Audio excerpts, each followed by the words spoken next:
When we started Two Hands, we put a bottle of Australian Shiraz on the table. We said that's what the world wants, how are we going to give it to them?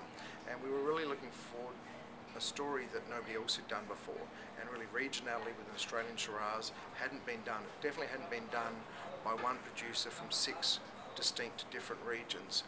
75% of the Australian wine industry is controlled by the 3 major companies, and what they prefer to do is to blend all the regions across and to make homogenised products.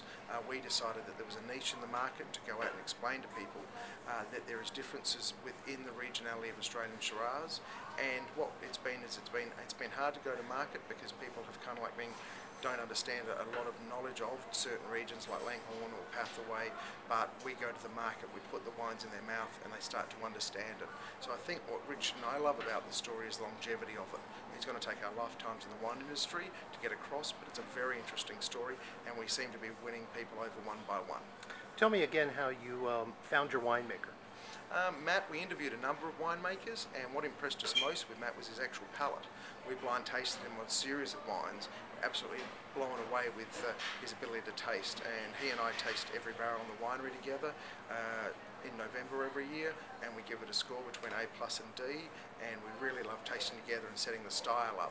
And really the A+ barrels go to our flagship wines, the A barrels to the Garden series, the B barrels to the Pitcher series. Anything below that gets classified and sold in the bulk market. So what I really like about our wines is that there's a consistency, there's a thumbprint of style through the entire range. Doesn't matter whether we're working with Grenache in Barossa or we're working with something like White Frontignac for our Moscato. There's a consistency to the style of Two Hands wines, no matter what variety or what region that we're working with. And how would you describe that style? To me, what it is a silkiness. To me, the great wines of the world, they have a start, they have a middle, and they have a finish. And I think most wines start, most wines have a middle, very few wines finish. And if there's anything, it's the purity and depth of the tannin in the late palate, and the way that it's a velvety, soft, supple mouthfeel. And a lot of people always think Australian wines are big and heavy and robust, where I feel that our wines are very, very elegant, and they always have a lot of tannin, but it's based around fruit tannin and not oak tannin.